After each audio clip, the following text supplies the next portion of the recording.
Week 11 is going to be a windy one in which we are thankful for domes, because looking at the Week 11 main slate in daily fantasy football, there are a lot of games outdoors featuring some blustery conditions. We'll break down what that means, where we are turning to, how to handle those wind games, and much more to get you set for the main slate on FanDuel in Week 11. This is the Heat Check Fantasy Podcast powered by numberFire. That's right here on the FanDuel Podcast Network and numberFire.com. My name is Jim Sonis. I am a senior writer and analyst for numberFire.com, joined here as always by Brandon Gdula. He is the senior managing editor of numberFire.com. Brandon, week 11 cometh. How you doing?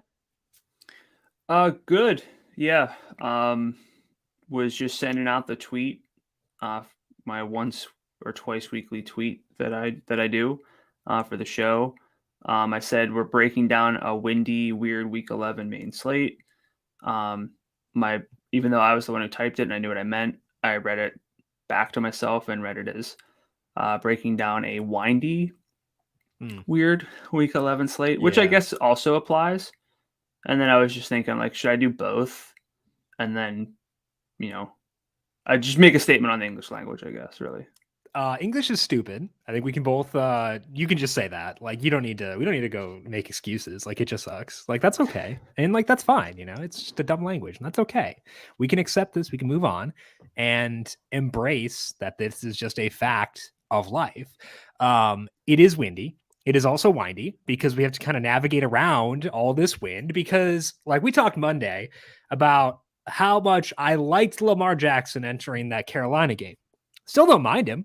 Definitely, I will still get there, I would assume, but enthusiasm gets dampened when wind is a massive factor. So we'll talk about what that all means. We'll talk about where else we're turning, guys we like in domes, and much more to get you set for week 11 in just 1 second. But first, a reminder to make sure you are subscribed to the numberFire Daily Fantasy Podcast feed. Wherever you get your podcasts, we have this twice weekly NFL show every week. And also next week, 3 times.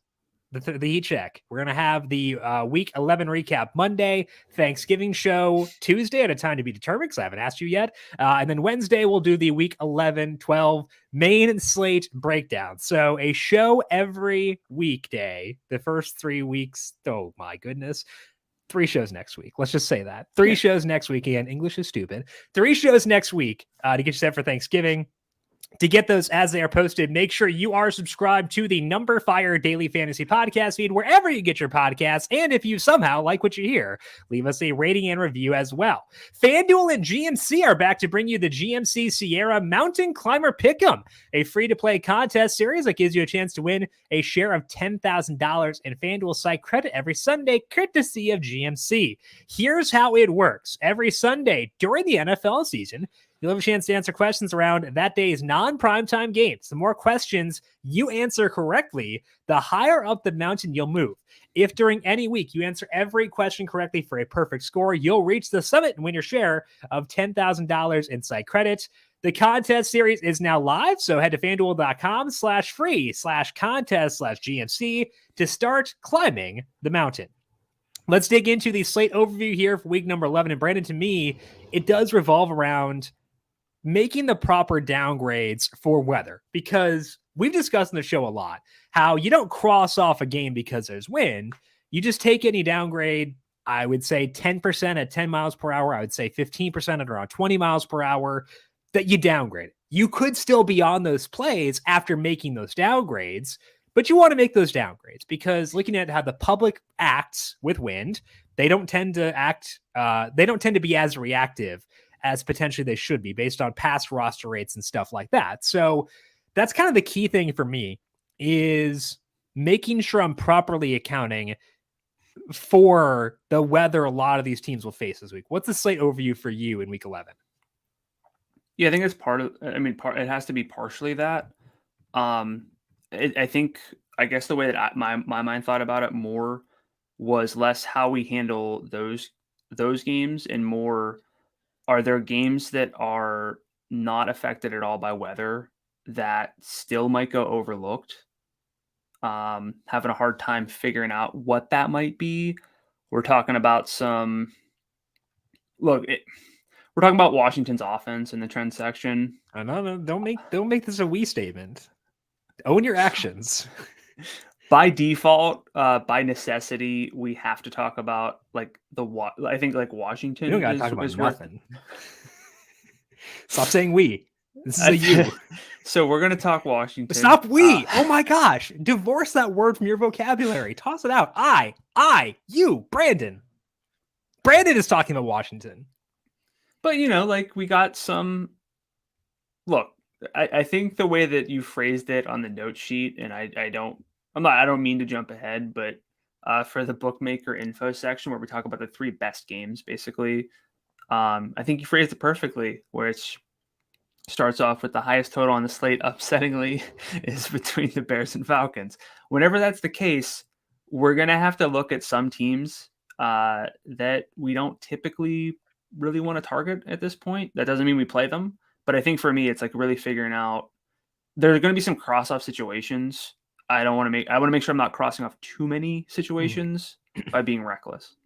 Yeah, I think that it's digging in more to spots we typically might ignore, potentially still ignoring them, but like putting in the work to make sure that we should be doing that. That's the proper process for that. And also just like deciding which games can we actually trust. I think there are 2 that I feel pretty decent about. So we'll talk about those and dig into how we want to stack those later on. Let's start things off though with the injuries from week number 11. The Rams placed Cooper Kupp on injured reserve after he had ankle surgery. Matthew Stafford though able to get in a full practice on Wednesday, meaning he should be back to return from his concussion. Let's assume that Stafford is cleared for this week. Are you looking to go any of the Rams moving into a bigger role with no Kupp? That's tough. We've talked plenty about Tyler Higbee over the course of the year. I don't really love this game against the Saints. Higbee's salary is $6,200. We're looking at a potential. I mean, Mark Andrews did practice on Wednesday. Dallas Goedert's out, but we were basically kind of looking at a slate where maybe there's no high salary tight ends. Mark Andrews did practice, by the way. He wound up practicing. Yeah, said. Oh, okay. Sorry, I misheard. My bad. No. I thought the first report I saw was that he wasn't supposed to practice, but he did. But I was starting to shape my mind around the slate of like we're not gonna have any tight ends, therefore Tyler Higbee could be one of the better plays just from a volume standpoint. But even like the salary's still up at 62. Yeah. I don't know what his true ceiling is. We talk about this a lot. Take Cooper Kupp off the field. There's going to be volume. It's going to be worse volume to go around. I think there's some situations where like with Dallas Goedert, like it's going to be a downgrade to that offense, but they still have Devontae Smith and AJ Brown. Take Cooper Kupp off the field for this Rams offense. I don't really know.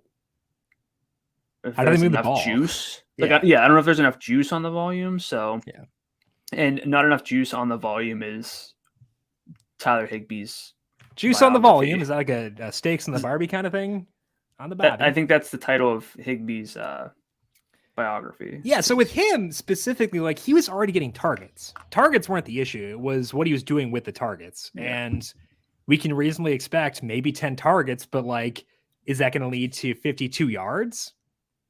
That's like 46 yards. He had 10 targets for 46, 14 for 73. Yeah. 8 for 11 for 39. Yeah. Like these are actual game logs from this year. He has not had more than 73. He did get 73 last week, so that's something. Yeah. But he hasn't scored yet. And with that much volume, even if they score once or twice, like eventually it's got to go to Higbee. Yeah.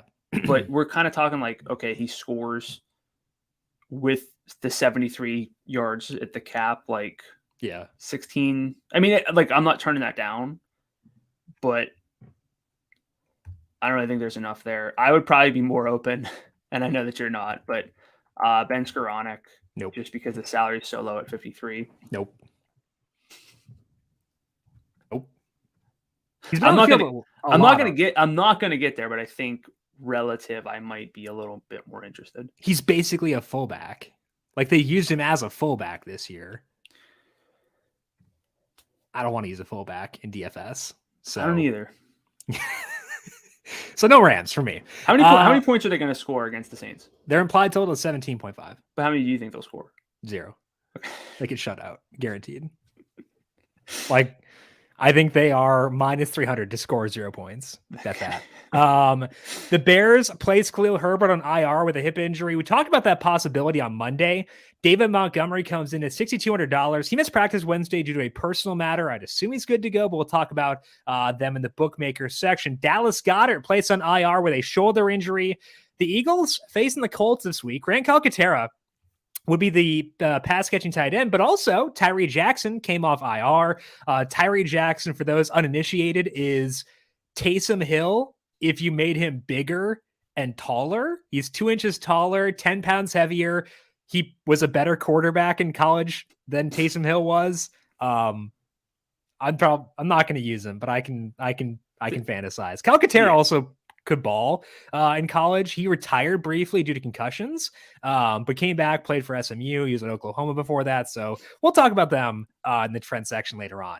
Zeke Elliott was limited in practice on Wednesday. Sounds like he should be able to return this week, but they also have a game on Thursday coming up, which may factor into it potentially.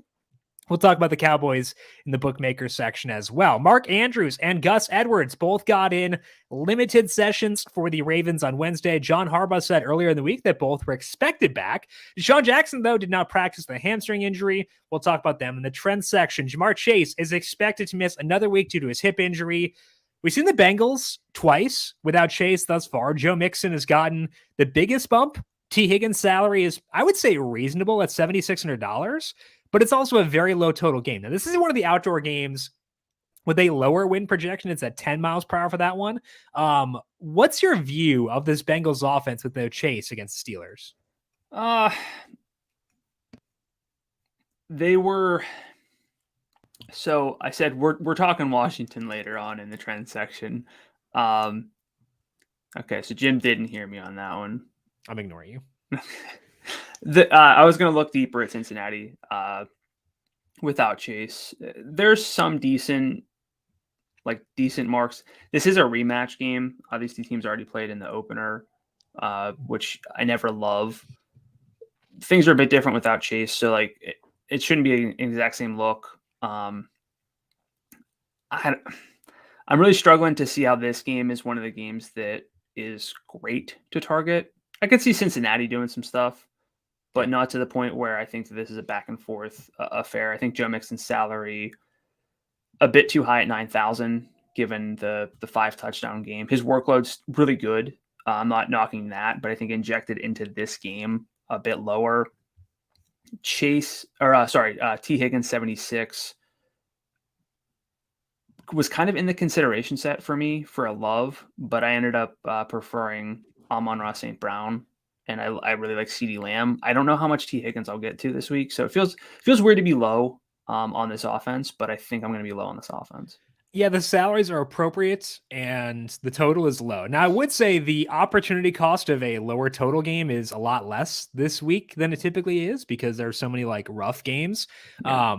And like the Bengals offense is super volatile. So for a cash game, I probably won't get there, but I could see going there for tournaments. Probably not with Burrow. I think that's tougher to get to, but like a Jamar or T. Higgins with Pickens on the opposing side or a Freiermuth, I think that works as well. So for tournament lineups, they're in my consideration set. They're not priorities for me now, though. So like some mini stacks, I think we're both open to, but not zero quarterback game. Yeah. Yeah, zero quarterbacks, mini stacks, but not necessarily like a cash game mini stack priority. Yeah, and not even a tournament priority either, I wouldn't say. It depends on how tight I want to make my core. If I spread my core out a bit more, I'll probably get there. But if I want to keep things just super tight and see what happens, then there's a good chance I won't get there. Mark Ingram missed practice Wednesday with his knee injury. They also did sign David Johnson. Yes, that David Johnson to the practice squad, which may increase the odds that Ingram sits. They're starting Andy Dalton this week. Are you on Kamara here, assuming Ingram sits against the Rams, or what's your view of this offense? Yeah, I took a long look at, we had a discussion after the recap show on Monday about Kamara specifically. I think I'm there on Kamara just due to the entire state of running back as a whole for this week. I think Chris Olave is potentially a slate buster waiting to happen eventually. I don't know if it's this week, but his salary is not going to go up unless he does have a good game. But 6,900, he's someone where I could really use options in that salary range.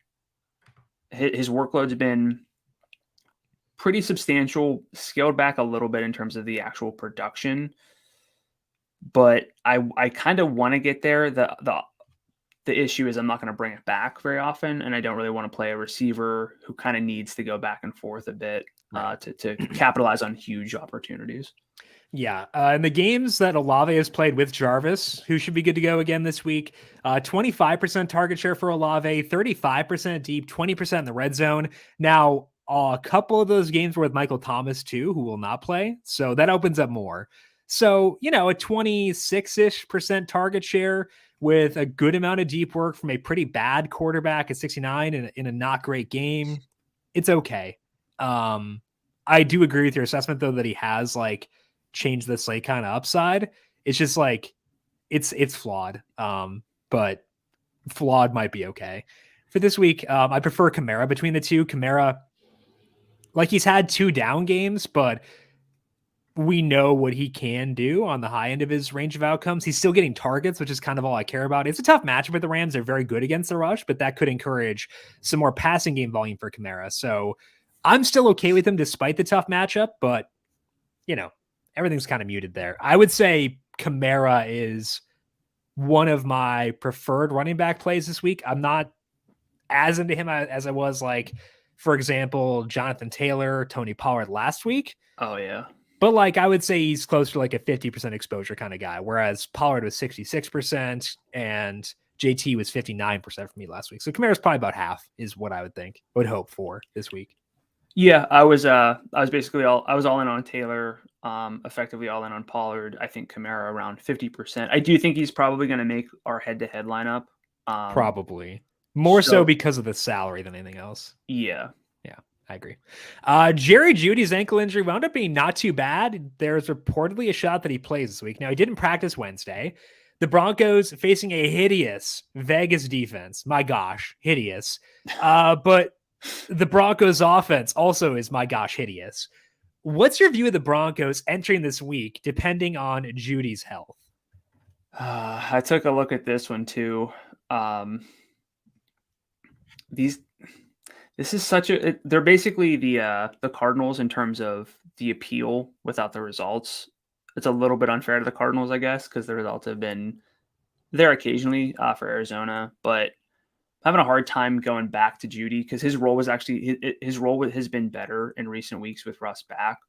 But now with the injury, I don't know how healthy he's going to be and if that's going to scale back at all. I probably have most interest in Greg Dulcich just because he fills tight end. He's still getting some downfield looks, but the overall target share for him is still kind of capped at around 15%. So not a whole lot of, he's got the best tight end matchup of anyone. These guys all have really great matchups, but my fear is kind of that they rely on the running backs and that's not going to help anybody. So this is one of those spots where we don't want to, typically, we'd cross this team off if there weren't weather concerns for all these other quarterbacks and games and environments. But my instinct still is to effectively to cross them off. Yeah, I don't know if that's too dismissive, though. Yeah, I wanted to go Courtland Sutton, but 7,000 is a lot. Yeah, for that offense. Would you prefer Olave or Sutton? I struggled with that because it's kind of taken the Jeudy injury for Sutton to have a great market share. He was at 28% last week. Yeah, 11 total targets, 66 yards. Yeah.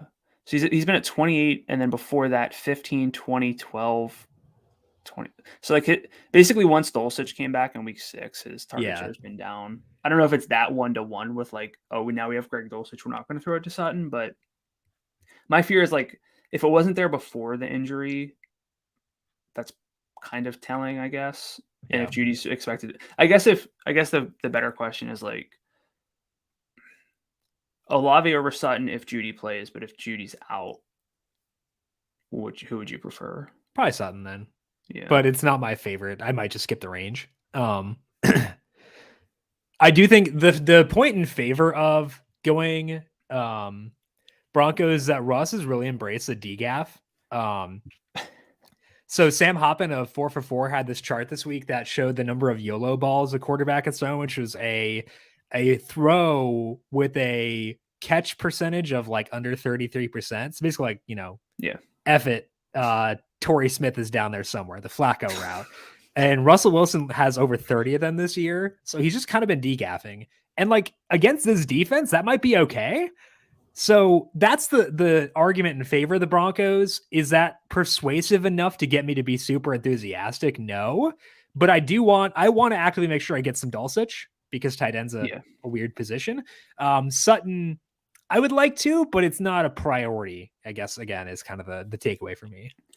Strange because my data has Vegas with a really low ADOT allowed, top 4 number there, and it's actually good on deep balls. So, I mean, there might be deep balls, but I just fear that they're going to like chip away with the running backs. Latavius Murray, revenge game? No. Oh, revenge wait, game. what? Right? When is he on the Raiders? I'm on a bunch of teams, so like he probably has been. That was his first team. Oh, was it? Wow. Yeah. I only remember him like Minnesota on. This is like 2016. Wow. That's such a long time ago. How did I not remember he played for the Raiders? I don't know. You know, I guess it's because it was the Oakland Raiders. Maybe that was. No, that's not an excuse. I'm trying to give you the benefit of the doubt, but I missed a revenge game. I know. I missed it. I dropped the ball. Honestly, you should just take over. Devontae Smith, first player in NFL history to score a touchdown back-to-back seasons on his birthday, which is honestly pure skill.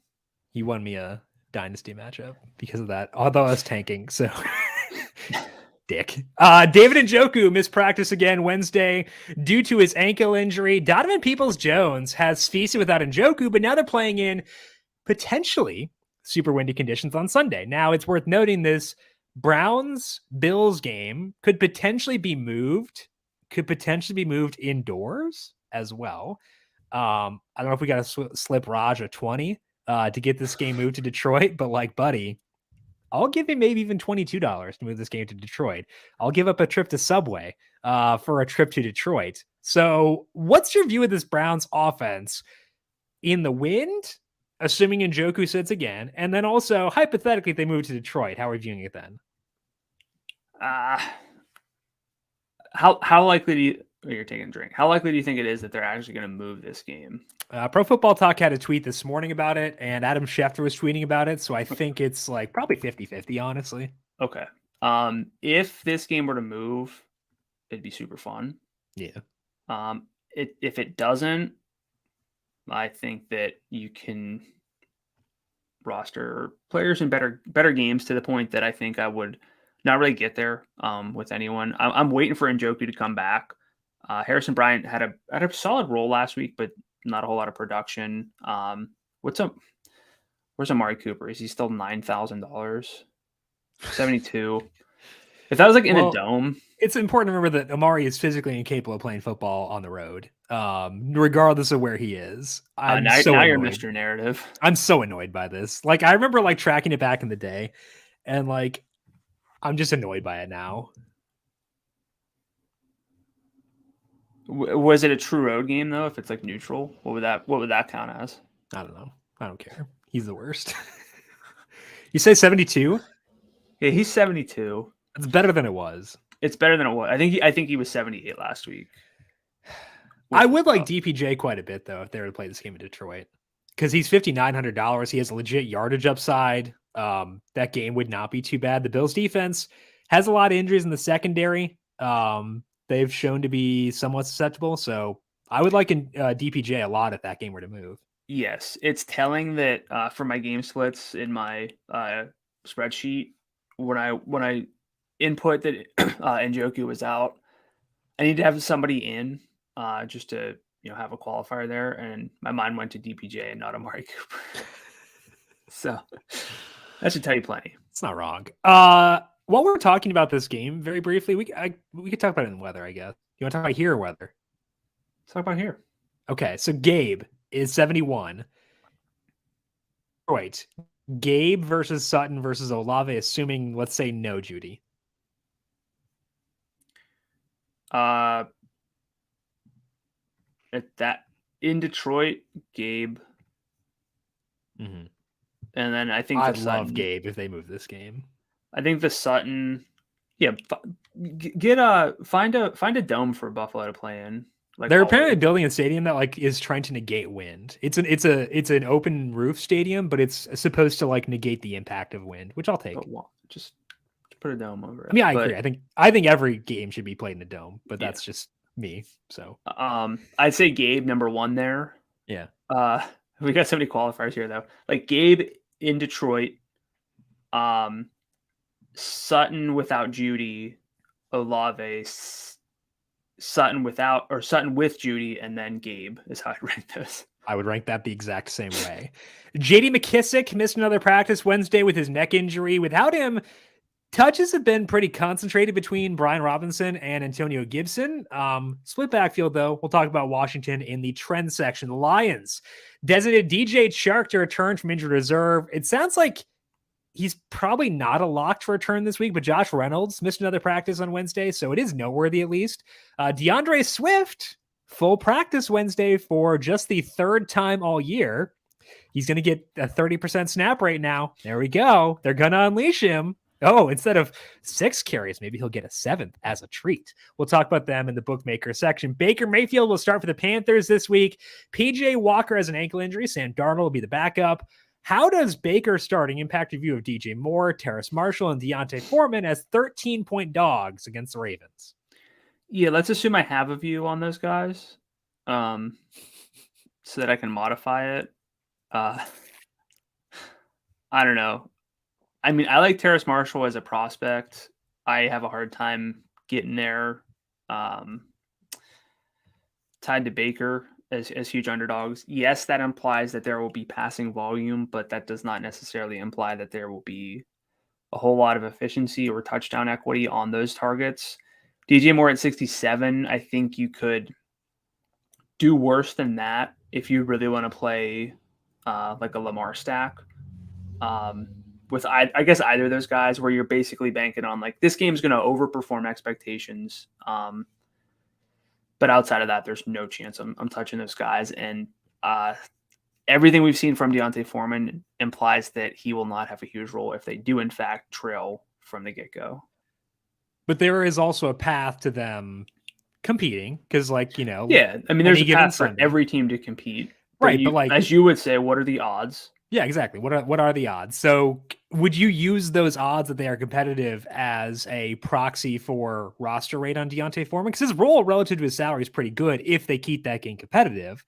So I think that what I would want to do is kind of find odds that this game stays close and use that as a way to get my roster rate for Foreman. I think that's probably what I would do. Would you play Foreman without Ravens? I would not. I probably would just because there aren't a ton of Ravens I like. I just feel like if you're playing Deontay Foreman, you're assuming that the game is competitive. Unless you're banking on like it being, you know, Carolina being able to control the ball and thus hurting the Ravens. So this seems bad, but my model gives the Panthers a 15% shot to win this game. It seems bad. There are scenarios in which they're close and they lose, but 15% is not big. So I'll probably be around 20% or so Foreman, I think is what I'd want to cap it at. Yeah, so they've played Atlanta, Cincinnati, and Atlanta. Foreman snap rates have been 66%, 42%, 67%. So basically 2/3 of the snaps whenever they've played from ahead. Or been close, yeah. Or been close. They lost that Atlanta game. But whenever they were trailing, he had 7 carries, 23 yards. Yeah. Just barely got over 40% of the snaps. That's why I think that he's like, if you have a season-long team and you need him, sure, take like the chance at whatever happens. But I don't really think I'm going to go out of my way to want to roster Deontay Foreman this week. But you won't even do the 20% under the assumption, you know, the assumption line is where they keep the game close. I'm going to have 100% David Montgomery. So yeah. that'll help. I I'm going to have a decent amount of Alvin Kamara despite not loving that situation too much. But also, like, spoiler alert, one of my loves this week, and this is going to sound super obvious, but it's Saquon Barkley. We have so many concerns all across the board. Play the best plays, baby.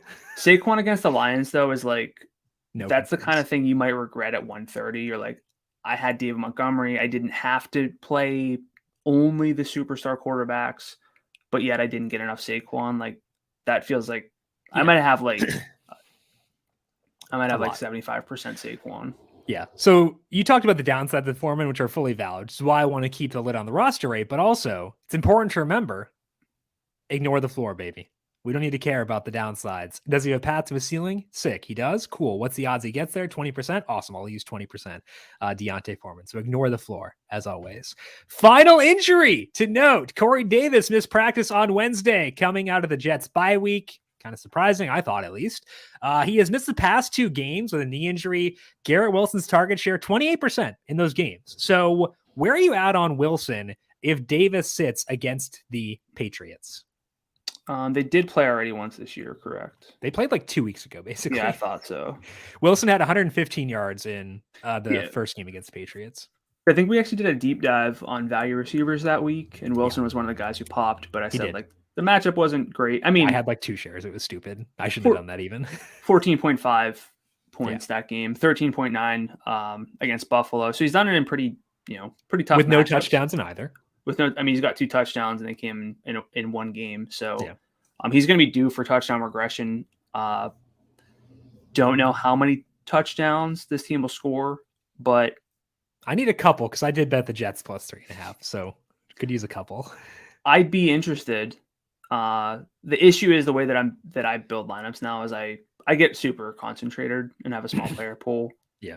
You asked me this a few years ago, be like, I want to pivot away from Devontae Smith a good amount. Therefore, Garrett Wilson is going to be someone I go to a lot. It's going to be hard for me really to look at a lineup and click on Garrett Wilson over Devontae Smith this week.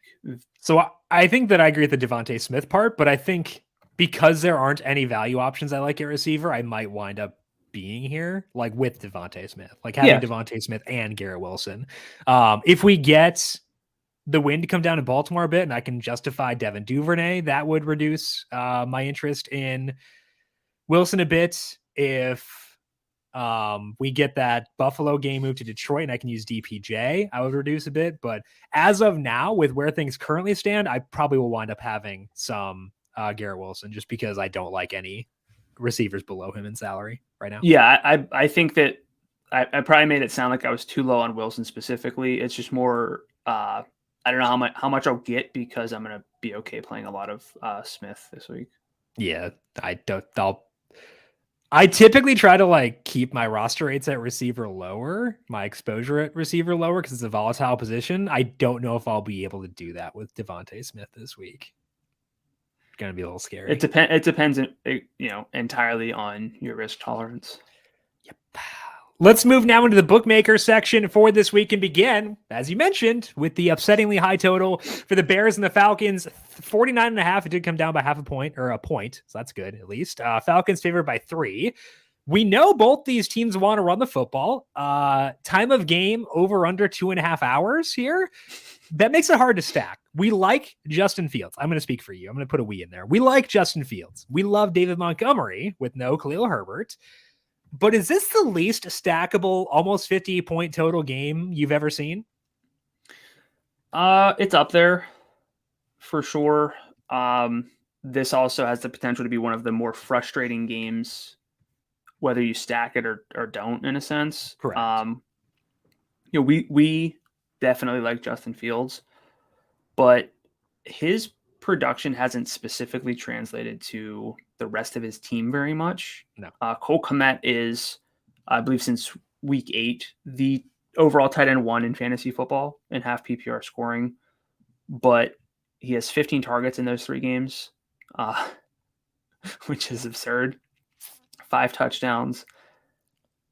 As we were talking about Garrett Wilson as looking in this range, Darnell Mooney at 6,000. You think Darnell Mooney, top receiver for a team in the best game of the week, based on the bookmaker numbers. I don't think I can get there. He has 2 games this year with more than 10 FanDuel points, or 3. Sorry, you got the 10.3 in one of them. I just don't think there's a whole lot of touch in equity. And frankly, we love Justin Fields, and we're not going to like downplay it. He's been talking for a few days about how sore he is. Yeah. I think that might take the ball out of his hands a bit more. Yeah. I don't know. It's probably good for Montgomery. Which I think is good for David Montgomery. I don't know if that necessarily means more passes, though. It probably just means some extra handoffs to David Montgomery. Yeah. And I know with Herbert out, but like maybe Tristan Ebner, right? Like, yeah, then we might just see like Ebner get like 8 or 9 carries. Yeah. And I think that's okay for Montgomery, but I think that's a fair thing to point out for Justin Fields. Now, I do think that Mooney is at least like somewhat viable, because I can envision a path to 85 yards or 2 touchdowns. Like I can envision that path because of the game environment, because of the opponent, and because so TJ Hernandez, he's on Twitter at TJ Hernandez, was tweeting this week about how often the Justin Fields lineups in last week's Sunday Million on a different website had Fields by himself versus Fields paired to the pass catcher. And most of the Fields lineups were naked with no pass catcher in there. So I actually think that there might be an edge in pairing him with someone. Maybe that's Montgomery, which I'm fine with, because I'll get the grand majority of the yardage and touchdowns for a team that could score a lot of points this week.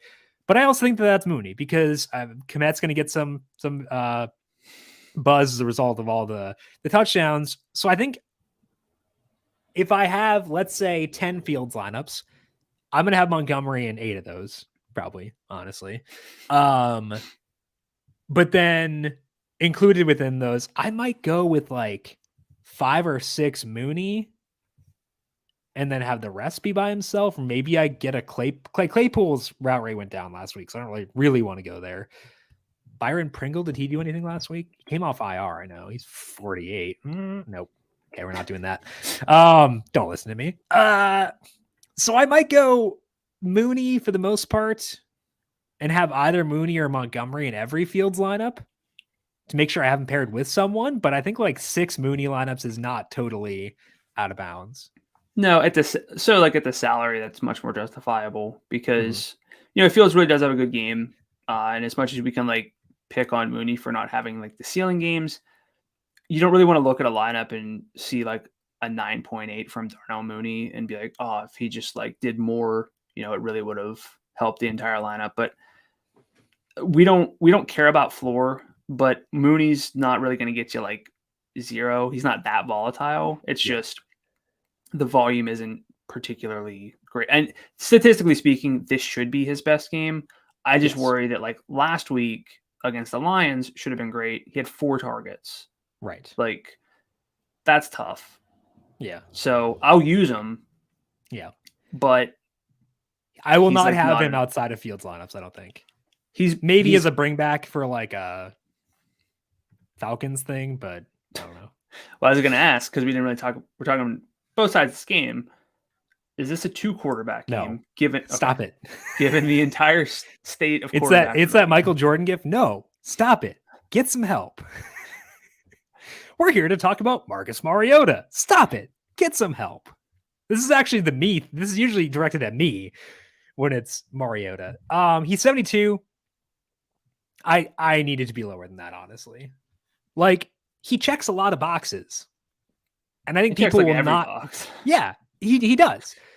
And I don't think people will go there because he just had like this like aesthetically hideous game on Thursday night against Carolina. It was like he thought he was Mahomes. Marcus Mahomes was out there.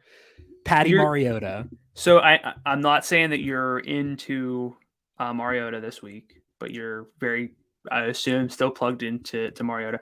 Do we think that there's a chance he gets benched if he struggles like for much longer?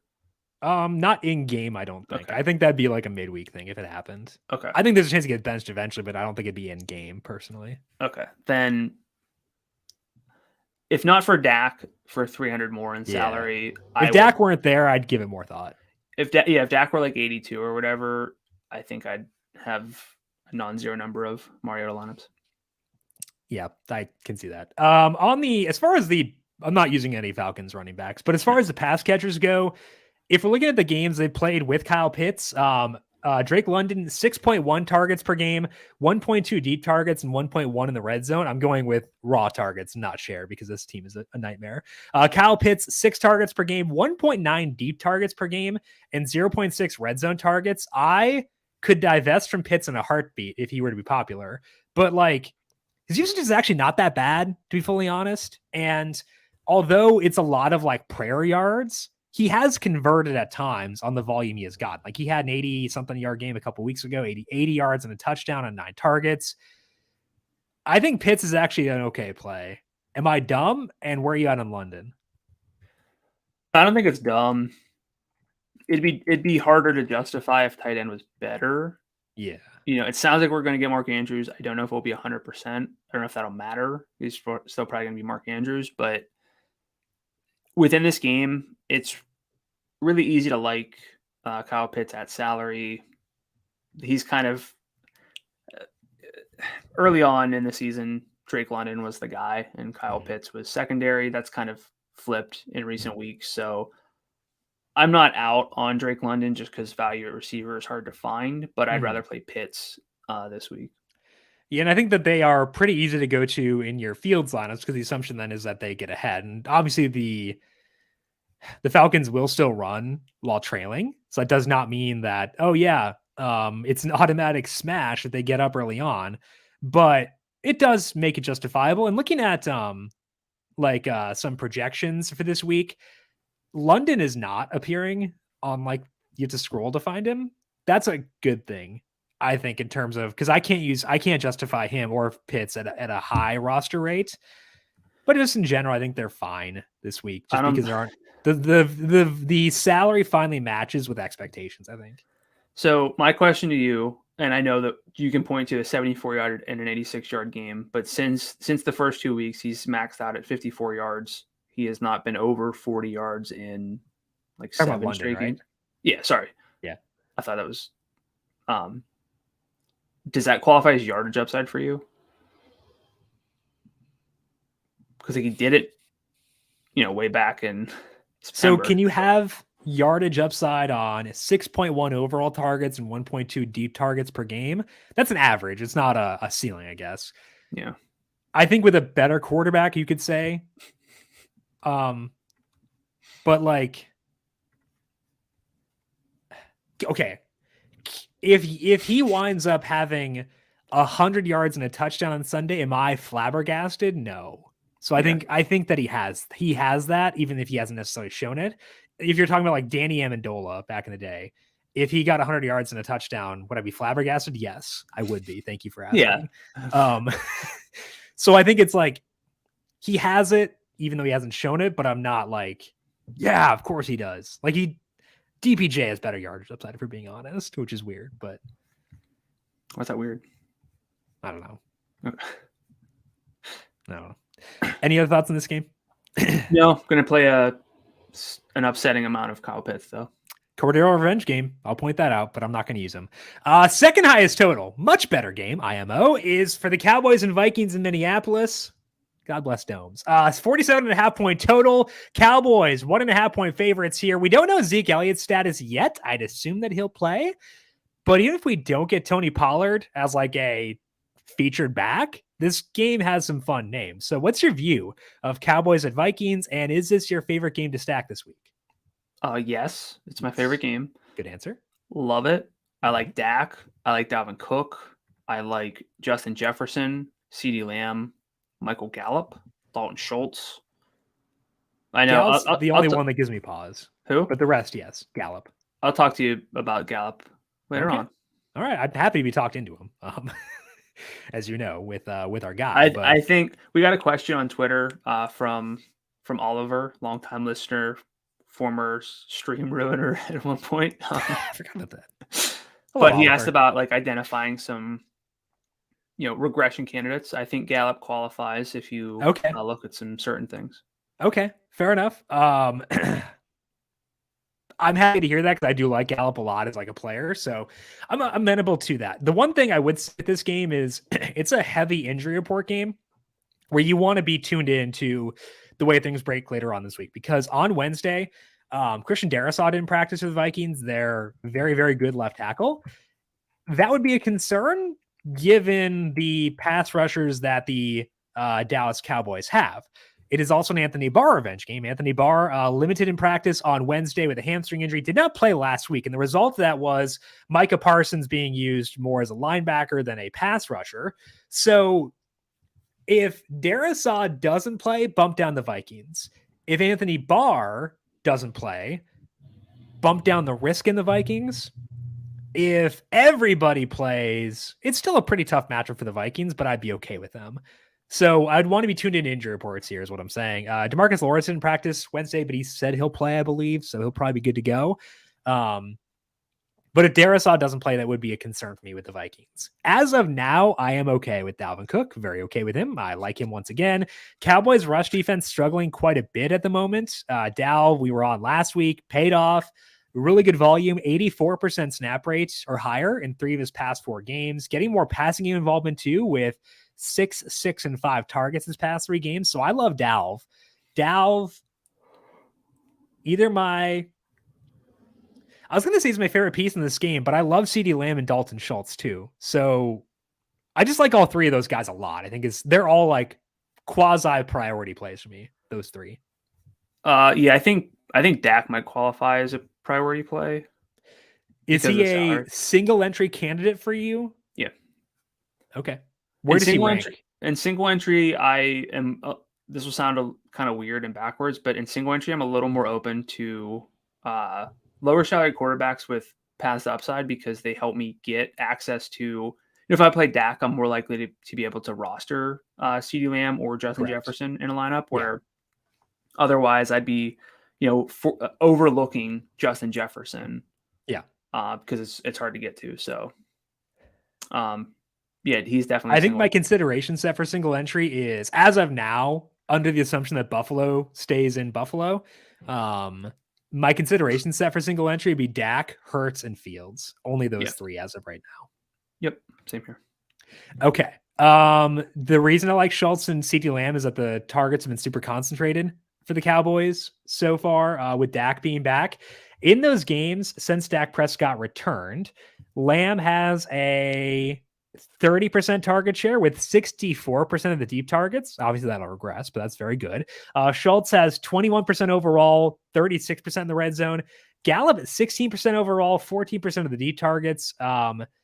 Noah Brown missed one of those games, and that was Gallup's 6 target game. He did a 7 last week, though, with Noah Brown being back. So that's worth mentioning.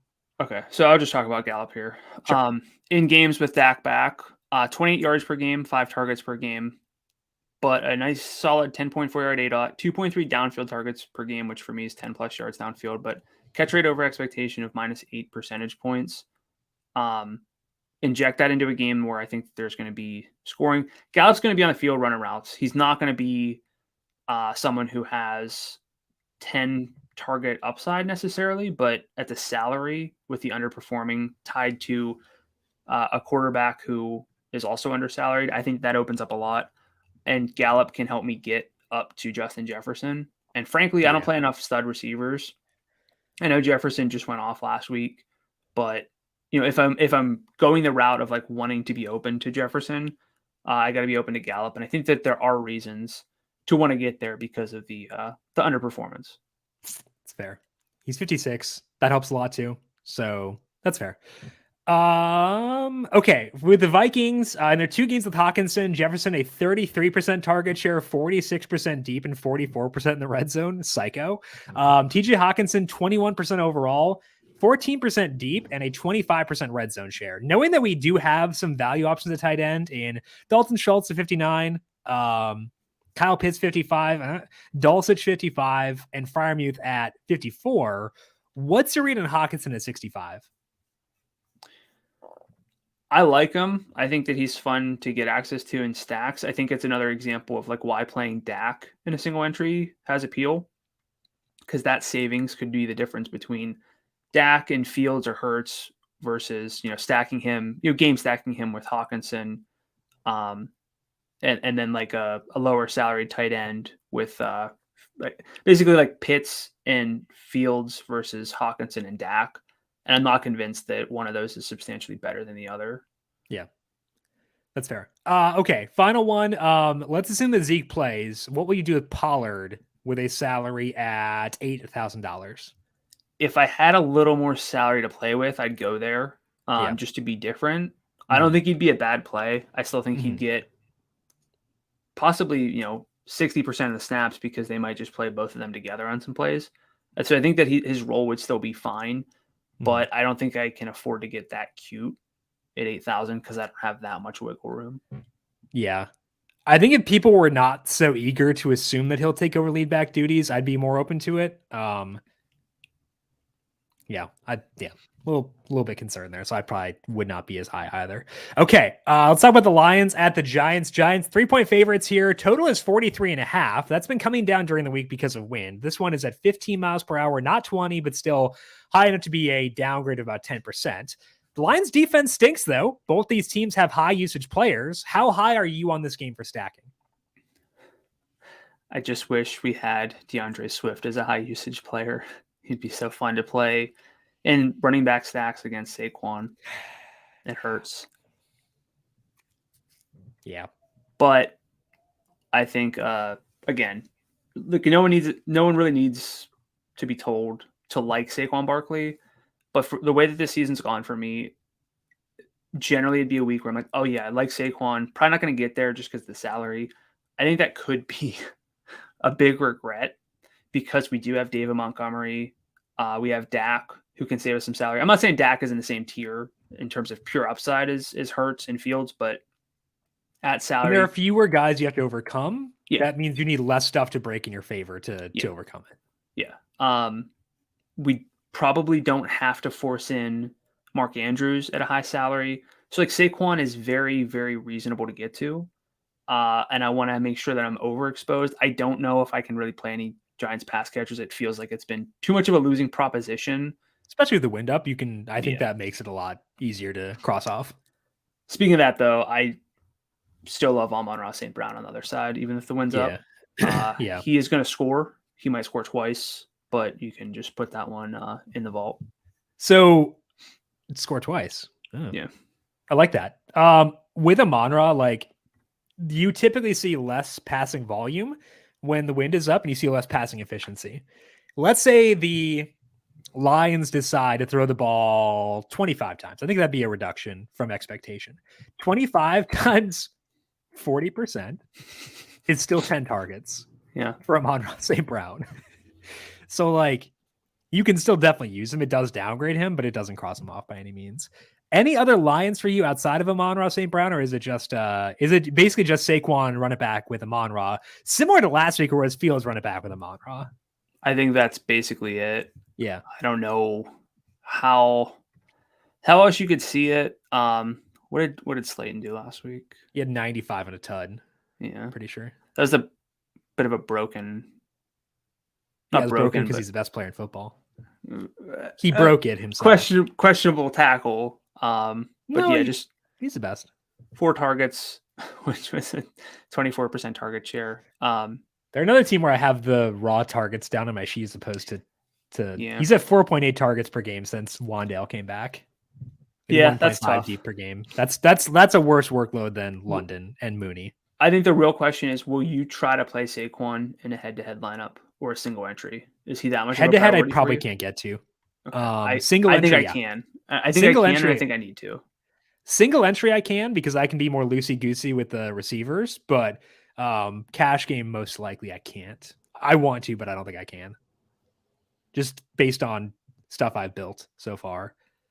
Like I'm tinkering with one right now that's Dak, Lamb, and Saquon, and it's tough even with Montgomery in there. So I would like to, but I don't know if I can for a cash game. For single entry, I'll make it happen because I can use some lower salary receivers, but it's tougher for cash games. Okay. Yeah, I think it makes sense. Let's dive into the trends here for week number 11. I'm going to mute myself while you talk about the Washington offense because I do not want to associate with this trash. So I'm going to talk about Washington with Taylor Heineke. They're going to start Heineke again this week. After looking at the teams involved in the bookmaker section, there's a whole lot of question marks. And again, I think one of the themes this week is looking at teams that we would normally want to cross off and not think about too much. But it's harder to do whenever so many of the potentially great games are, marred with some sort of issues. And Washington at least has players, specifically Terry McLaurin and Curtis Samuel, that we would want to look at. So I'm looking at the splits here with Taylor Heineke because they're playing in a pretty nice matchup. What's Heineke's salary, actually? I'm not going to get there. I just was curious. No. I just was curious. I unmuted myself to say no. So he's 60, like a little spray bottle. No. But they're playing the Texans, right? I will get a spray bottle for you. And that's a pretty far stream. Plus, it'd freeze by the time it got here because that's fair. It's been snowing and we'll work on it. I'll find a way. Windy. I mean, look, some guys are gonna have to play in the elements this week with their football games. I'm having to podcast through the elements. I think the stream's been a little bit choppy because I see like trees almost blowing over outside. So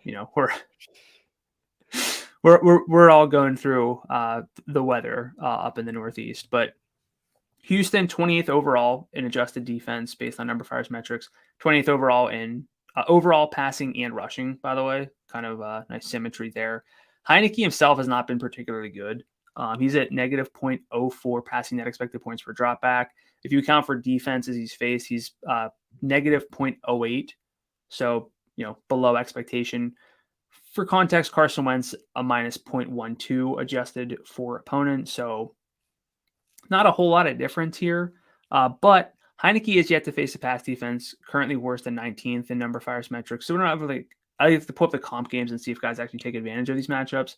Don't really have that yet for Heineke. But in his starts, we have seen Terry McLaurin get a 32% target share, over half the team's air yards, 120 air yards per game. That's 9 targets, 5.3 downfield, with 3.01 yards per route run, which is disgusting.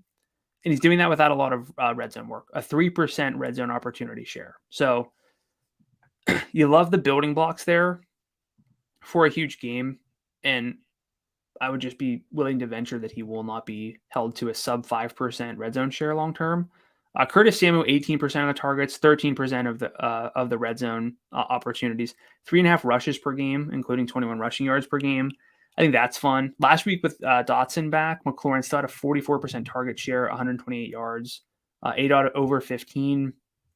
Samuel's target share, 16%, still 4 rushes. They were able to keep the ball on the ground against Philly last week. So it was perfect for the running backs. I still don't love what I see from the running backs. Brian Robinson, 52% of the snaps, 26 carries, which you love, 86 yards and a touchdown. Antonio Gibson, 48% snap rate, 14 carries, 3 targets, but almost a 60% route rate, which is fun. 58 yards and a touchdown. Assume if J.D. McKissic's back, that scales back. So I'm not on the running backs. But again, this is one of those spots where typically look at it, be like, oh, it's a good matchup, but I'm not going to get there. I think that there's the potential for both McLaurin and Samuel to have sizable games with basically not a whole lot of interest because the game itself is not appealing. I think people might get to Terry because people love Terry.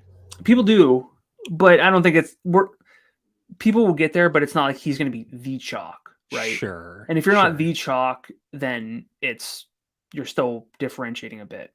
Yeah. We're also kind of struggling with a lot of running backs. So, would you be open to McLaurin, Samuel, and bringing it back with Dameon Pierce? Or are you kind of out on this offense, even though we're kind of forced to get a little bit strange this week? So Pierce is once again an optimizer love. Yeah. I don't like that because this is a really tough rushing matchup. Washington's a very good rush defense, and I have touchdown concerns for that offense always. When you add in a tougher matchup, that's kind of 2 things to worry about. So I like Pierce. He has the building blocks for upside, but hasn't shown it recently, and that's the kind of spot we want to buy into. I just don't want to buy into it in this specific matchup. So yeah. I'm probably not going to get there. As far as the running backs, I agree with you. I could see people talking themselves into it. Oh yeah, 26 carries, blah, blah, blah. I don't think so. I don't think they can burn me for not using them yet, even in a really good matchup. McLaurin I will use. $73 is too low for his workload. So would he be in a consideration set as like one of our loves this week? I think he's a better cash game play than he is a tournament play. And that might sound weird. I think he's a good tournament play still. Over 100 in 2 of the past 3. No, I think he has upside. Like, I'm not saying that. I'm just like, I'm convinced he winds up getting popular, and like that's always when I don't like Terry McLaurin. So I also would like Samuel if his salary were not 61. Like, why is he not 57? Like, I need that $400. Yeah, I mean we do, but also we have David Montgomery. Just think of it if Montgomery were 66, then I know, but like I want I know, but I'd rather spend my salary elsewhere. And so like, I don't know. Curtis Samuel or Darnell Mooney.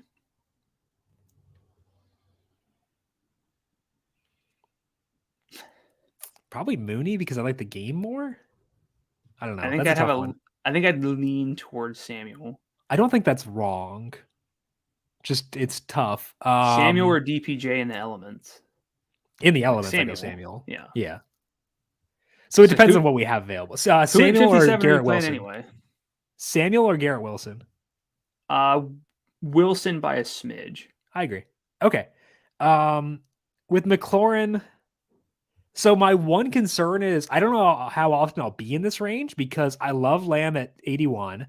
I do like Amon-Ra at 78. And then I like Olave. I would like Gabe if they were to move that game. I'm okay with Sutton.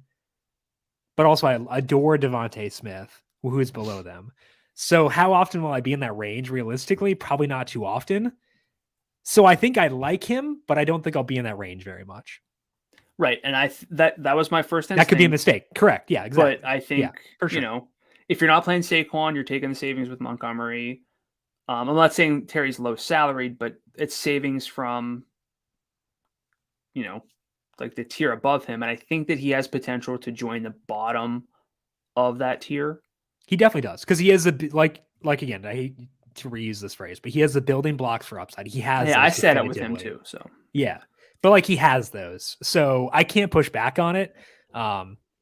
Like if we're talking about that mid range, the around 7,000 range, if I am there in our head-to-head lineup, McLaurin is the first place I go to. I sprint there for a cash game. Just, I don't know if I want to be there for tournaments, especially if I'm not going Saquon in a cash game. It makes it easier to get to McLaurin, and I would like to be there for that. So good cash game play. I might want to be more top heavy in tournaments, which might lead to him might not being there. But as Brandon said, that could be a mistake because if everyone else does the exact same thing. Let's go to my first trend here and talk about the Ravens. They are playing in one of the win games against the Panthers. But they also have the highest implied total on the slate, so I feel like we should at least discuss them. They've got both Gus Edwards and Mark Andrews back at practice, so they should be on track to play. Adding Edwards in means I'm probably not going to get to Kenyon Drake. Drake has played really well, and I'm very impressed by him. But I think if they've got both, that's tougher to justify. With Andrews likely being back, their most relevant sample is weeks 5 and 6. That's when they played with Andrews, but with no Rashad Bateman. Interestingly, the offense struggled in both those games, passing the ball specifically. They underperformed expectations relative to their matchup while throwing in early downs in both those games. They've done that just 3 times this year in 9 games. So it's noteworthy that both those games check that box. But in weeks 8 and 9, there was no Bateman effectively for week 8 and no Bateman at all in week 9. I didn't have Andrews for most part for most of those games. And they actually did overperform expectations there. They ran the ball well too, had a better than expected success rate on late downs. So I don't think they're incapable of moving the ball without Bateman. And I think we can kind of alleviate our concerns around weeks 5 and 6 a bit there.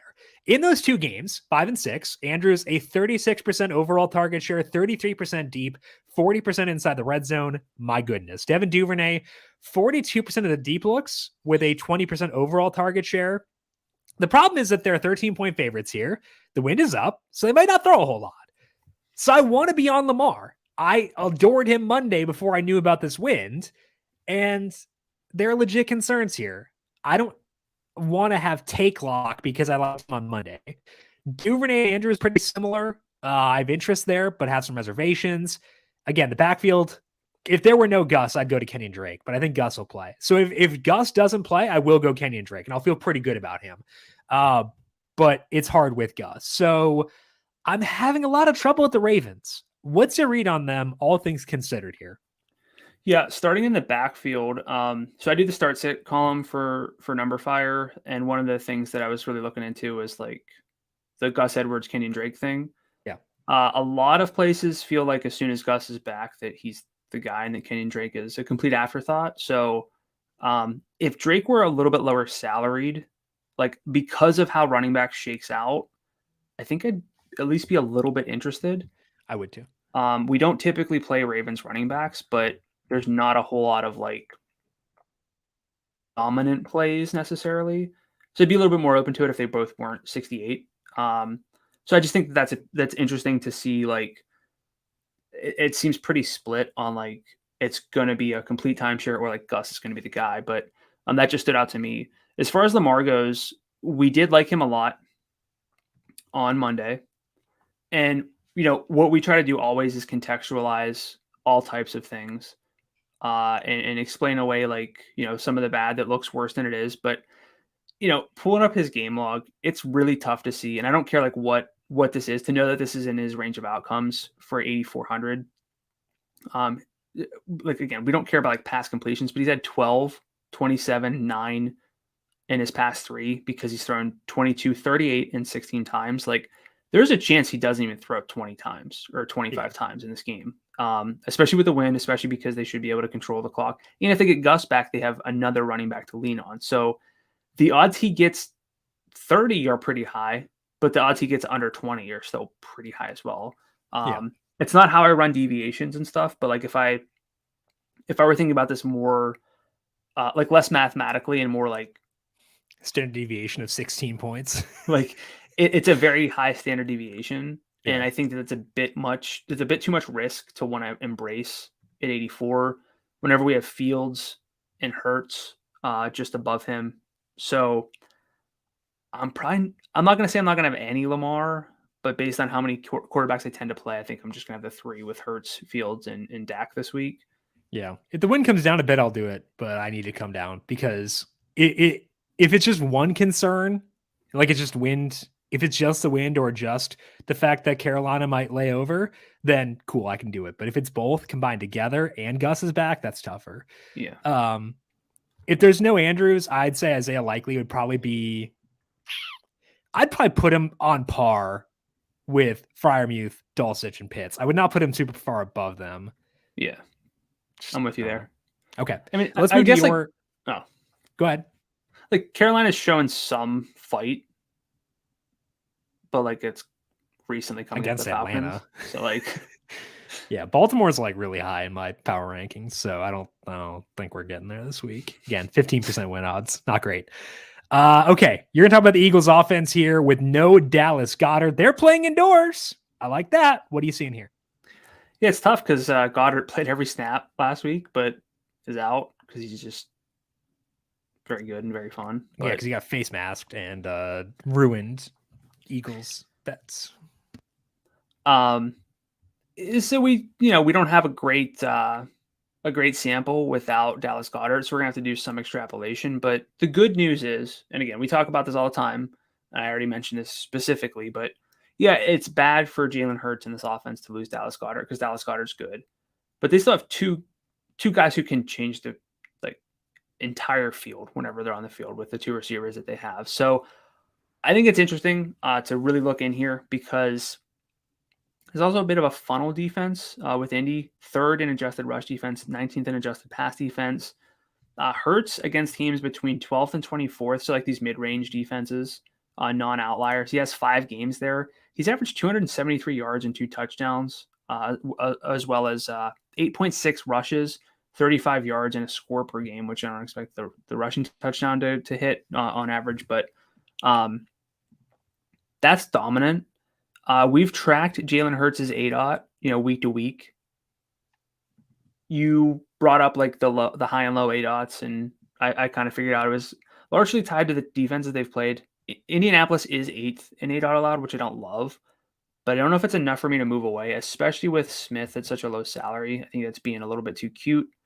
So I'm not that concerned. Now, Goddard is vacating a 20% target share, a 26% red zone share.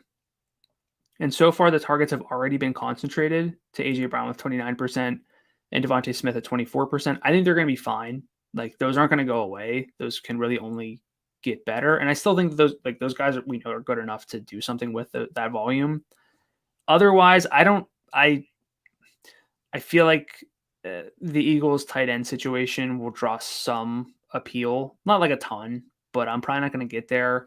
Jack Stoll has been playing more. Calcaterra, like you said, is expected to see the boost, but even at 4,200, I think you're asking. Are you disrespecting Tyree Jackson by not even mentioning him? How rude. This is one of those spots, though, too, where like if they wanted him on the field, they could have had him on the field already. He was on the pup list. He could have been on the field. He just got activated. I thought he was back. Okay, I thought he was back. Come already. On. No, come on. Okay. Rude. Okay. He still lists as a quarterback on Pro Football Reference, which is hilarious to me. If I knew that it would be Calcaterra or Tyree, I would use that guy. I don't know if it'll be one or the other, though. That kind of prevents me from going there. Yeah. So if I knew definitively, yes, I would do it. Like if Schefter sends out a tweet about Tyree Jackson, first of all, I'm going to pee my pants. Second of all, I would use him, but that's not going to happen. So, and then Quez Watkins has been involved. 59% route rate last week, 5,300. I joked about Ben Skoranek. If I really needed to plug in someone, I'd probably just play Quez Watkins. He has way more juice at 53. Sure. Absolutely. But I look, I'm playing Jalen Hurts. I don't care that Dallas Goedert's out. I'm not downgrading him enough to move away from Jalen Hurts, especially coming off of a down game. I'm gonna have a lot of A.J. Brown. I'm gonna have way too much Devontae Smith. Not touching the running backs, but I still feel good about those two receivers and the quarterback here. I do too. If you had to pick between Hurts and Saquon, you got to pick one. Who do you pick? Because I think that's kind of the choice this week because of the salaries. Because you can either go Dak with Saquon or Hurts with like JT is kind of like or Hurts with like Dalv or something like that. Probably Saquon and Dak. I would lean that way, but I think that so we talk about this sometimes where when I'm playing single entry, I don't do the same lineup, obviously, in every single entry contest, which you shouldn't do, by the way. You should take advantage of the fact that you can enter multiple single entry contests. What I would do is I would have Dak in one with Saquon, and I'd have Hurts without Saquon in the other. I would split it, and I'd feel pretty good in doing that personally. I think that right now my quarterback rankings are Hurts and Dak, top 2, Fields 3, and then Gap for me. Hurts or Fields is in that tier with them, but I'd probably pick those two over him for right now. I'm assuming there's going to be a decent amount of gap between Hurts and Fields in terms of popularity. As in people prefer Fields? Yeah. Yeah, probably. Which I don't care about popularity at quarterback, but yeah. If I can get someone who's under rostered, I'm not going to avoid someone because they're chalk, but I will seek out someone if I think they're under rostered. Sure. Yeah. Okay. Let's keep the discussion of this game going. We can circle back to more Eagles in a second, but let's talk about the other side of this game because we saw Jonathan Taylor blow up last week, which was super fun. Love that. But that came against the Raiders. Their defense is not good. This week, they're facing the Eagles. So I wanted to dive in to see if Taylor was still viable here. It is a tough matchup. From an overall defensive perspective, the Eagles have a tremendous pass defense that ranks 6th by my model. Their rush defense, much more suspect, as you probably saw Monday night. They rank 31st in schedule adjusted early down rushing EPA by my 2022 only model. The only team worse has been Houston. They're actually better than Cleveland there somehow, which is impossible to comprehend. They also struggle on late downs overall. They're ranked 29th there after adjusting for schedule. We saw Washington continually convert on 3rd down on Monday. That's not a huge surprise based on what the Eagles have done so far this year. That leads to their ranking 11th overall defensively by my 2022 only numbers, despite their great pass defense. The Colts rank 13th there. That's pretty game close enough for the ground game to remain involved.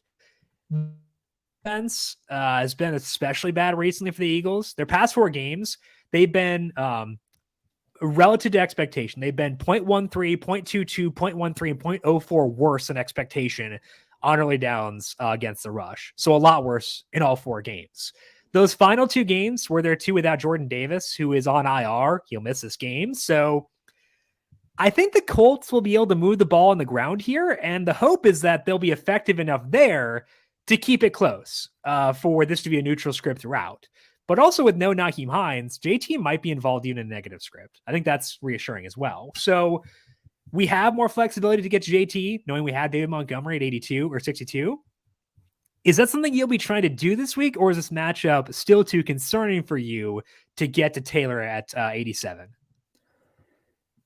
Yeah, so we talked Monday about Taylor's route involvement at 76%. That was one of, I think we said 4 games where a running back ran that high, at least 75% of the team's routes. I like that a lot. And honestly,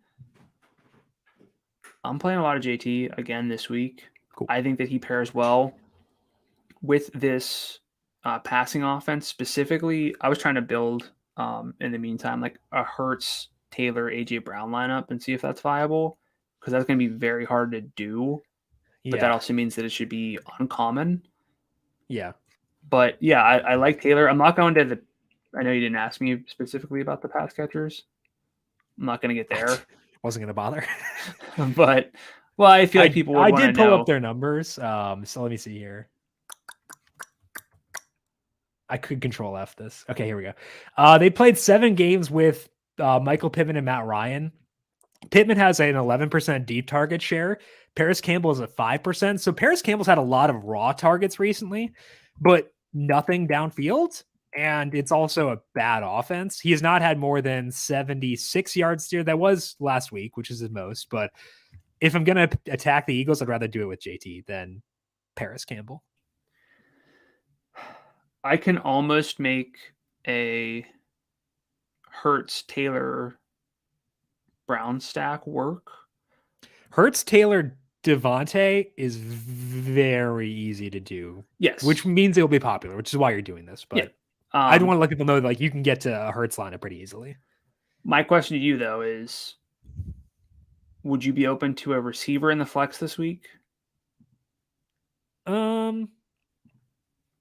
Always open to it. I should say that.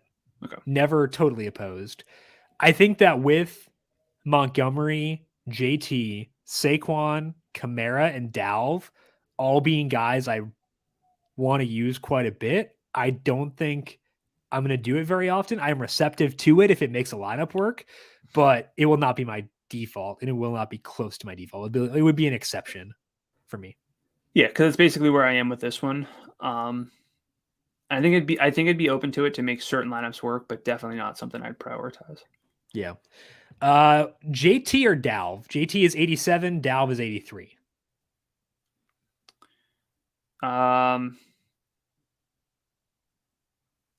JT. I could go either way.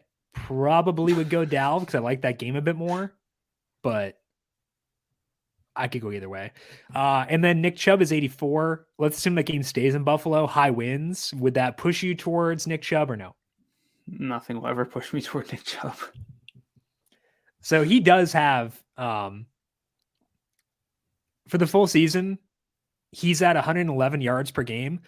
In the 4 games for Dalv with his snaps up, he's at 106.5. So he does have more yards per game than Dalv. His red zone share is roughly equal.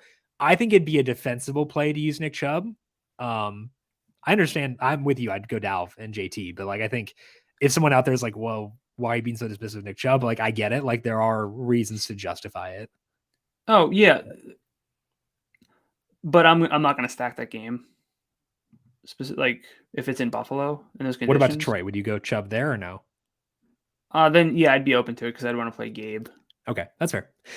Weather for this week, as of now, there is no snow during that Bills-Browns game, but the winds are 21 miles per hour. And I think the concern with moving it would be because of travel to get to that game. So I still think there's a legit shot that game winds up getting moved. If it does, I would really like Gabe the Babe. And I don't know. I think that'd probably be the primary option there. Where would you put Josh Allen? I was going to say, what are we doing with Allen? 92 is a lot. It's tough. It is. Great Hurts at 88 is a lot, but 400 does great go a long matchup way. for Allen. He looked fine last week. Like he made some really dumb choices, but also if he throws a pick six, that's awesome because it's better for game script. So keep chaos, Josh Allen. Keep throwing picks, dude. I love it. It's perfect. My one thing I will say is like, inject Josh Allen into a dome. Like, sure, in theory, fantastic. Mm-hmm. Shift him to a dome like hours before. Sure. Kickoff. Like these, they're not. We look at they would do it either today or tomorrow. That's when they make the final call. It's still fairly. Yeah. True. I would say that like if that game, I prefer him to Fields. Really? Yeah. Okay. Yeah, that's probably smart. And a Josh Allen, Gabe Davis, DPJ stack that gets the juices flowing. It's just one of those things where if we get Allen in a dome for 500 more than 500, someone who's breaking record, like, yeah, you're right. Let's scale it. Let's get some perspective there. You're correct. 14 mile per hour winds in Baltimore for the Ravens and Panthers. Downgrade there about 10%. 12%, I would say downgrade based on that. We'll just make up numbers on the fly because why not? Who cares about data? 16 mile per hour winds in East Rutherford for the Giants and the Lions. 13% downgrade there. Again, could be still viable. And then 15 mile per hour winds in Foxborough for the Jets and the Patriots. We'll go with a 12.5% downgrade in Foxborough for the Jets and the Patriots. I didn't ask you about any Patriots guys. Is Ramondre in play for you or no? He's like playable, but he's not in my player pool. Yeah, I prefer Dalv. I prefer JT, Kamara. I'd agree with that as well. Okay, let's go into our player picks for week number 11 on FanDuel. Brandon, at quarterback, where are you turning there? Jalen Hurts. Everyone's buzzing about Justin Fields, which is deserved. Hurts kind of had like a dud, at least for game expectations, against a division rival Monday night. Hurts is a much more prolific passer by comparison. He's got much better stack candidates, even without Dallas Goedert.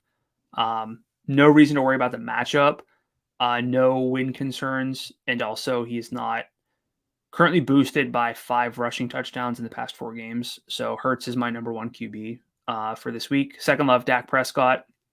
Going back to back with the Dak attack, although I've probably gone like full Tom Amansky at this point with back to back Dak recommendations. But he's still he's still been efficient. Faces a non-elite pass defense that's better against the rush than the pass. And Minnesota is 25th in average depth of target allowed, but and 26th in yards per target allowed on downfield passes. Dak's faced two of the three teams Dak's faced since returning. We're top 8 by 8 out allowed. So I think that maybe we get some unleashed Dak this week, which is another reason why I like Gallup. Yeah, I like Dak too. He's one of my player loves just because I need salary savings this week. I know that. Even with Montgomery being in play, I just hate the low salaried receivers, and that's forcing me into Dak. So Dak is one of mine as well. They've outperformed expectations in early downs passing in all 3 games with Dak back. Even last week, despite a pick inside the red zone, they still outperformed expectations. We have clear stacking candidates, so I love Dak. I will talk about Justin Fields here. I think that I've talked myself into ranking Hurts higher, but with Fields, maybe you could say downgrade Hurts for the Goddard injury and justify this, but let's say Fields regresses to 80 rushing yards. That's still fine. And like you can reasonably project him for like 65 to 80 rushing yards this week. I think that's fully fair.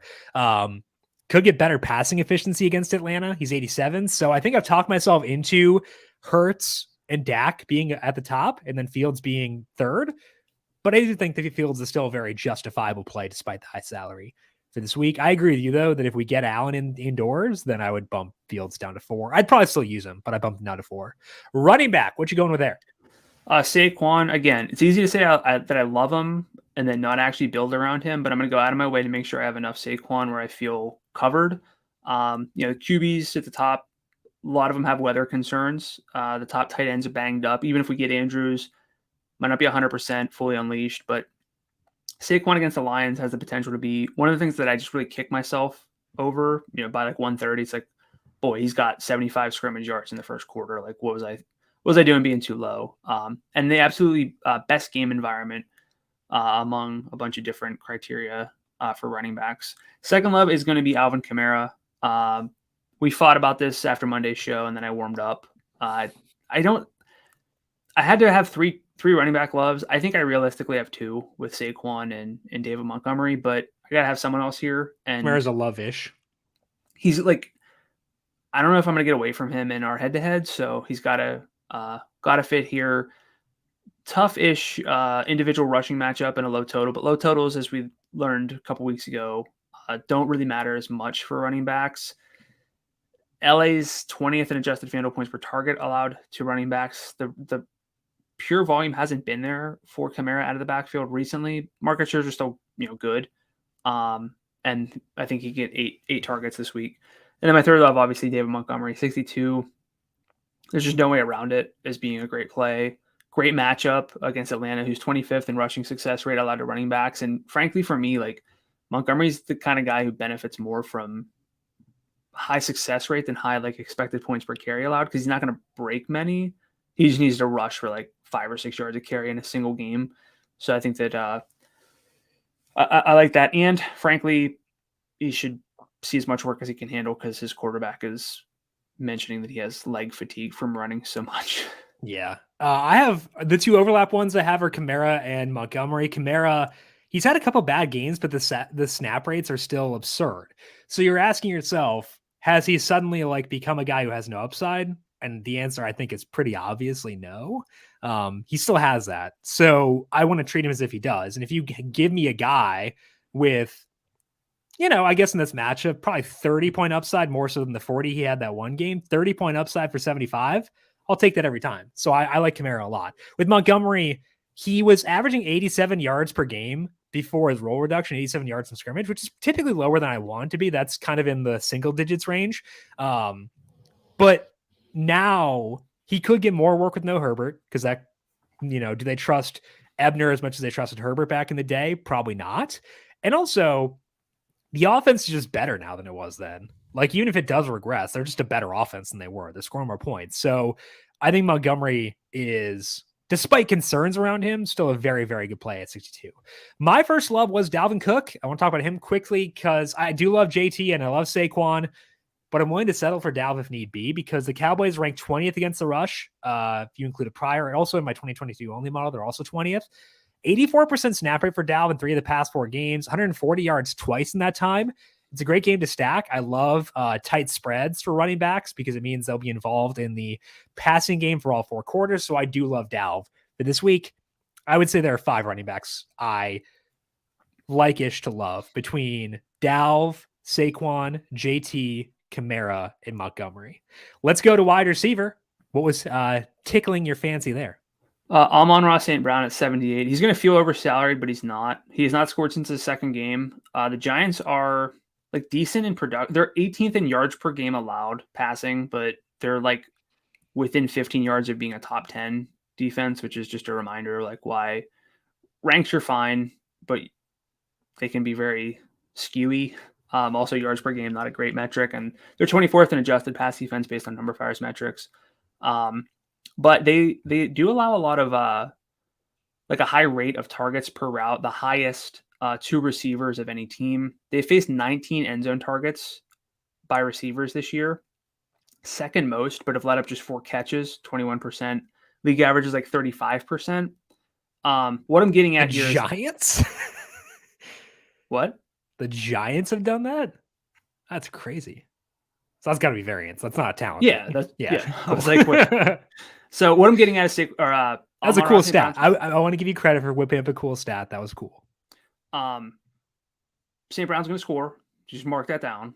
You can stack him with Saquon. It'll be a little bit tough, but you can do it. And Pro Football Focus actually has the Giants 31st in coverage grade. So again, they're like 18th in passing yards per game, but that's just a bad stat. So second love, Devontae Smith. You can talk more about him in detail, but it's a bit of a pass funnel indoors. Just one of the best air yards projections in my model, and a lot of red zone work opening up as well without Dallas Goedert. My third love is Michael Gallup. Again, I think there's underlying data implying a breakout soon. In 3 games with Prescott, catch rate under expectation of 8 points, 28 yards per game, but 52 yards per game, which is still not amazing in terms of the air yards per game number, but getting downfield work with 2.3 per game, 10.4 yard ADOT. And again, Minnesota not great at defending or limiting the deep ball. I don't know if I'll quite get here in head-to-head lineups, but I will be there in Dak stacks. He's going to be easy to overlook and just be like, I'm going to play, Lamb and Schultz, but I think Gallup is deserving of some attention. What's the Dak distribution for you? 10 Dak lineups. What are you doing with them? Probably like 4 Lamb, 4 Schultz, 2 Gallup. Okay. I think I like Lamb more than that, but realistically, I think So I'd probably go 7 Lamb and 3. 7 Lamb with a 3 or 4 of those being with Schultz as well. I don't double stack with receivers on FanDuel because they compete a lot, but tight end, you typically just want your tight end correlated to something in your lineup. And when it's Schultz, I'm okay. So like I would go Dak, Lamb, Schultz for 3 out of the 10, Dak and Lamb solo for 4, Dak and Schultz solo for 1, then Dak and Gallup for 2, with one of those having Schultz. Love it. Make that up on the fly. You could have added up to like 70 lineups and I would not have comprehended any No, it was of 10. It was 10. I was No, visualizing. I'm just saying. I was visualizing my head. Someone can correct me if I'm wrong, but please don't. Lamb is my top love. He has a 30% target share since that Dak came back, 64% deep, 21% in the red zone. The Vikings don't really have the dudes to keep up with CeeDee Lamb, so it's point chasing, but I also don't care. My second love is also Devontae Smith, as you mentioned. 24% target share while playing with Goddard, and now open up more targets there. As you said, opens up red zone usage. He can get yardage and touchdowns. The question is always a receiver. Can you give me 85 yards or 2 touchdowns? He could do both. So I love Devontae Smith. My third love is Garrett Wilson. The wind speeds are higher than you'd like, but in the 2 games with no Corey Davis, 115 and 92 yards receiving. The 115 was against New England. $6,200 is a little high, but I just kind of hate every lower salaried wide receiver. I will use London. I will use Mooney. Might use Curtis Samuel. Might use Devin Duvernay. But like, I'd rather just use Garrett Wilson if I can get there. So I'll use Gallup. You've talked me into him enough. I'm not going to go with a heavy exposure because I can't stomach that. Might use some Quez Watkins too. But Wilson is someone I'd rather go to. Tight end, what you got there? Here we go again. Kyle Pitts. Me too. 55. By far the best model or value in my model. Best matchup possible as well for this week.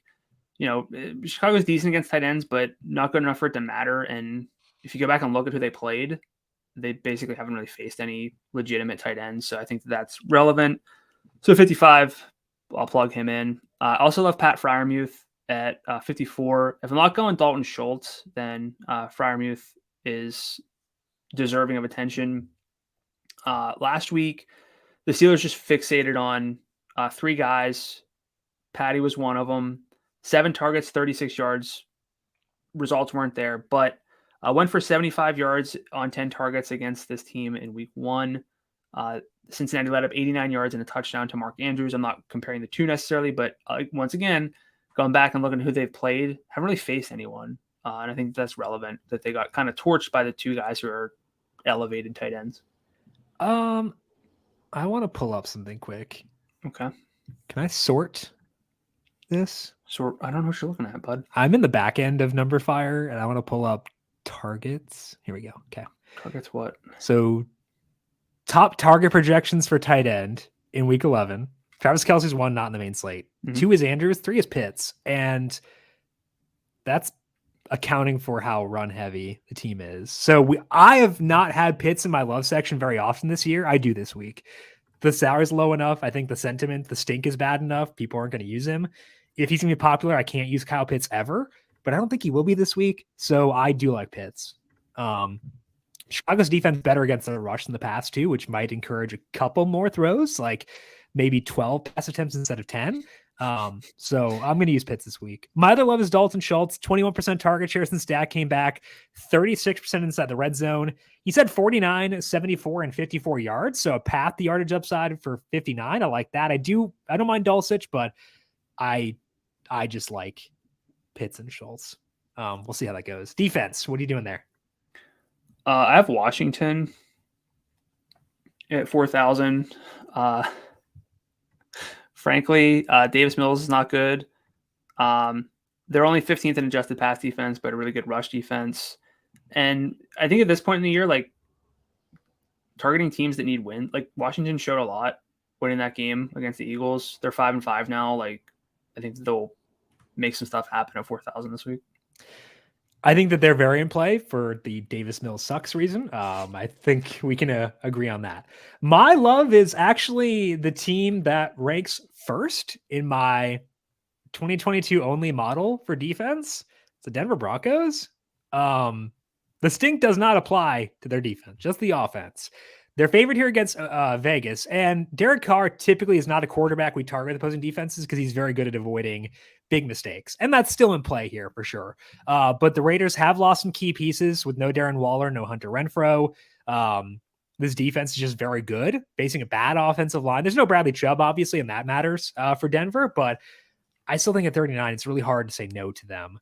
So I am okay with doing that. If we get the Buffalo game in Buffalo, I would consider the Browns defense 3,000 just because the Bills are not a good rush offense, and Josh Allen's made some mistakes. There's wind. We see a lot of wind increases for defenses in perfect lineups on FanDuel. So I would go there too. I thought about the Vegas defense, but couldn't talk myself into it because they bad. So are the Browns, but whatever. What about Atlanta? Yeah, I'll use them. 34. Yeah. I'll use them at times, but the problem is I'll have Monty in most lineups. So yeah, but I'll use them at times when I don't. Okay. Any final thoughts for you before we close up for week 11?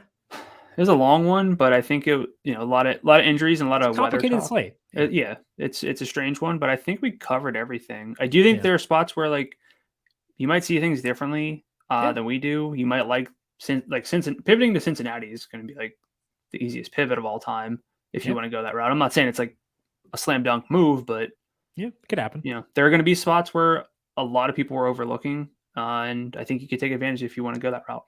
Check the weather on Sunday, account for it. Don't over account for it, but account for it and try to make the balance of that, which is tough for sure. But I think that's the proper way to play things for sure. That's all that we have here for today. But as mentioned, we are back once again next week with 3 podcasts: Monday recap, Tuesday Thanksgiving, Wednesday full slate. Get that by subscribing to the numberFire Daily Fantasy Podcast feed, wherever you get your podcasts. I'll tweet out the schedule so you can watch on YouTube if you want to watch there, because we are live on YouTube for all those. So I'll tweet out the schedule Monday once I figure out the order of things. I don't know yet. We'll figure it out then. So just check Twitter at Jim Sonos. Brandon, where can people find you on Twitter for your abundant tweets? Yeah, so many tweets at Gdula13, GDULA13. All righty. I want to thank you all for tuning in. Good luck to you in week number 11. We'll talk to you once again next week for Thanksgiving. Gonna be a lot of fun. This has been the Heat Check Fantasy Podcast powered by numberFire.